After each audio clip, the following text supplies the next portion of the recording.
दोस्तों आज की कक्षा बहुत ही शानदार होने वाली है। आज पढ़ेंगे भाई अरब और तुर्क आक्रमण, जो भारत पर, प्राचीन भारत पर अरब और तुर्क आक्रमण हुए, उनके टॉप 20 क्वेश्चन पढ़ते हैं। तो चलिएगा दोस्तों प्रारंभ करते हैं। देखिएगा पहला क्वेश्चन है भाई कि भारत में मुस्लिम शासन व्यवस्था का वास्तविक संस्थापक कौन माना जाता है। यानी कि भारत में ऐसा कौन सा मुस्लिम संस्थापक हुए जो भाई वास्तविक संस्थापक के रूप में उन्हें माना जाता है कि भाई अरबों को, तुर्कों को, मंगोलों को या मध्य यूरोपियों को। साथियों तो तुर्कों को भारत में मुस्लिम शासन व्यवस्था का वास्तविक संस्थापक माना जाता है दोस्तों। ओके, बढ़ते हैं अगले पृष्ठ की ओर। देखिएगा अगला पृष्ठ कहता है भाई कि भारत, प्राचीन भारत की अपेक्षा मध्यकालीन भारत का इतिहास, यानी कि प्राचीन भारत की अपेक्षा मध्यकालीन भारत का इतिहास अधिक सरलता से जाना जाता है, यानी कि जाना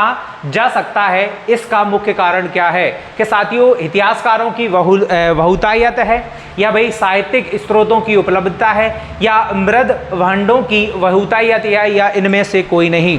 तो साथियों किनका है? साहित्यिक स्रोतों की उपलब्धता, यानी कि यह क्या है, इसका ये क्या हो जाएगा, क्वेश्चन सही हो जाएगा आंसर। ओके, बढ़ते हैं आगे की ओर। देखिएगा दोस्तों नेक्स्ट क्वेश्चन आता है कि अरबों द्वारा सिंध की विजय का इतिहास हमें किस ऐतिहासिक रचना से सर्वप्रथम प्राप्त होता है।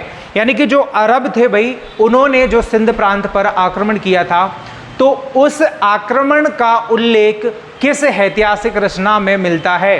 तो बताइएगा दोस्तों कि तुलकनामा में, रहला में, या अकबार अल सिंध अल हिंद में, या चचनामा में।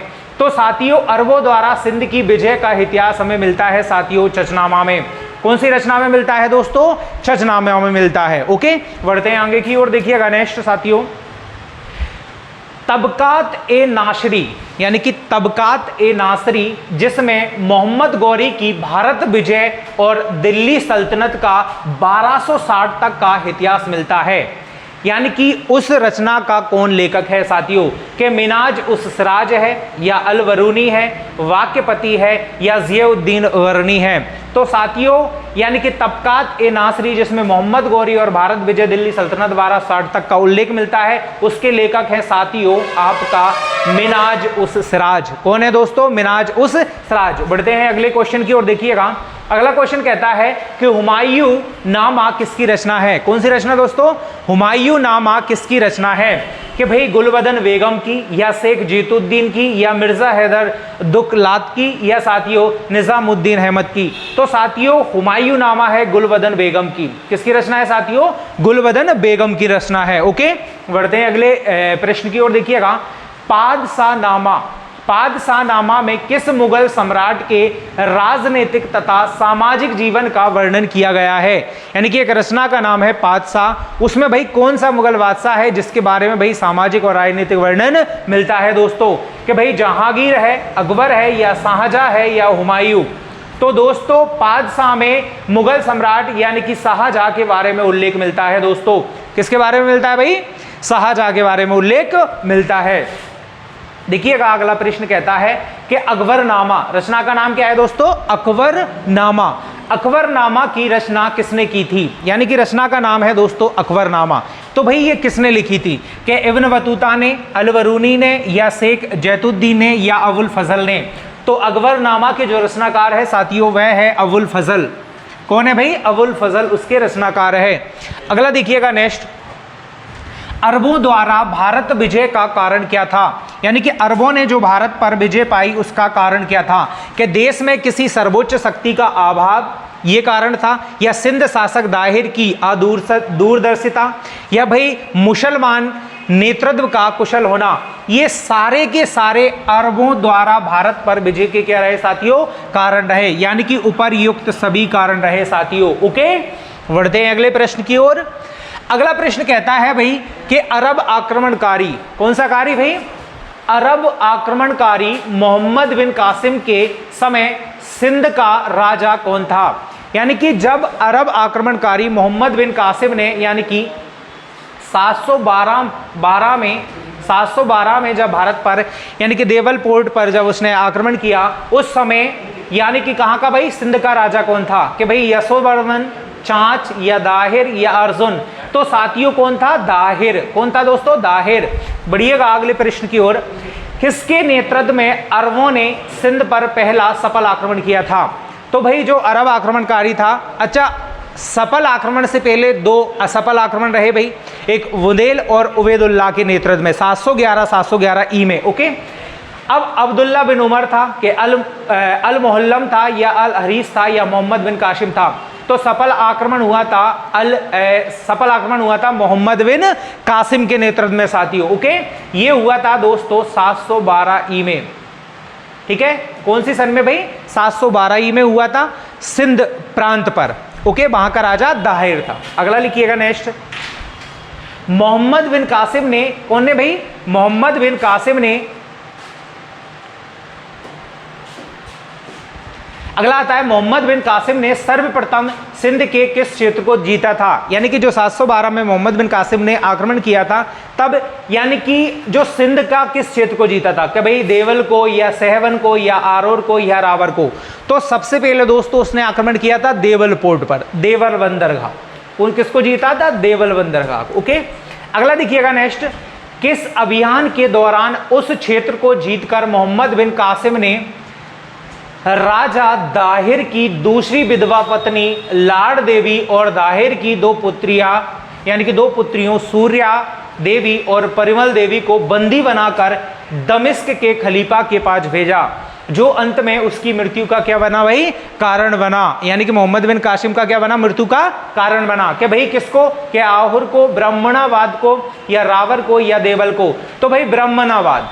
किसको भाई? ब्राह्मणावाद को, ठीक है, जीतने के बाद। ओके भाई, आगे देखिएगा नेक्स्ट दोस्तों।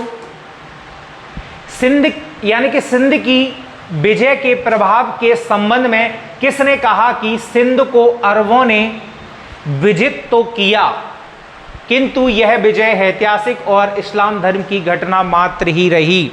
ऐसा कौन सा विद्वान है इसने ये कहा साथियों कि सिंध को अरबों ने विजित तो किया किंतु यह विजय ऐतिहासिक और इस्लाम धर्म की घटना मात्र रही? उनमें से विद्वान बताएं कि भाई लैंडपूल, हैबल या डॉक्टर ईसवी प्रसाद या इनमें से कोई नहीं?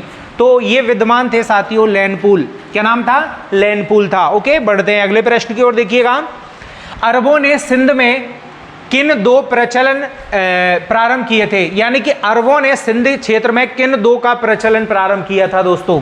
कि भाई बकरी पालन और आलू उत्पादन का प्रारंभ किया था, या गाय पालन या मशरूम उत्पादन का प्रारंभ किया था, या भैंस पालन या बादाम उत्पादन किया था भाई, या ऊंट पालन या खजूर उत्पादन? तो भाई ऊंट पालन और खजूर उत्पादन का क्या किया था? प्रारंभ किया था भाई। ओके, देखिएगा अगला दोस्तों नेक्स्ट। भारत पर अरब आक्रमण करने वाला प्रथम तुर्क मुसलमान कौन शासक था? यानी कि भारत पर आक्रमण करने वाला प्रथम कौन भाई? प्रथम तुर्क मुसलमान शासक कौन था? कि भाई महमूद गजनवी, मोहम्मद गौरी या सुबुक्तगीन या मोहम्मद बिन कासिम? तो साथियों कौन था? सुबुक्तगीन था। ये कौन था? तुर्की इस्लाम, यानी कि तुर्की मुसलमान था साथियों, तुर्की। ओके, और मोहम्मद बिन कासिम पहला कौन था भाई? अरब आक्रमण करता, अरब आक्रमण करना। इसने 712 में, कहां पे भाई? 712 ई में। कहां पर भाई? 712 ई में देवल बंदरगाह सिंध प्रांत पर क्या किया था? आक्रमण किया था। वहां का राजा कौन था? दाहिर था। ओके, बढ़ते हैं आगे की ओर दोस्तों। नेक्स्ट देखिएगा, अगला क्वेश्चन कहता है आपसे भाई कि भारत पर सर्वप्रथम मुसलमान आक्रमणकारी थे, यानी कि भारत पर जो सर्वप्रथम कौन से वाले मुसलमानों ने आक्रमण किया था?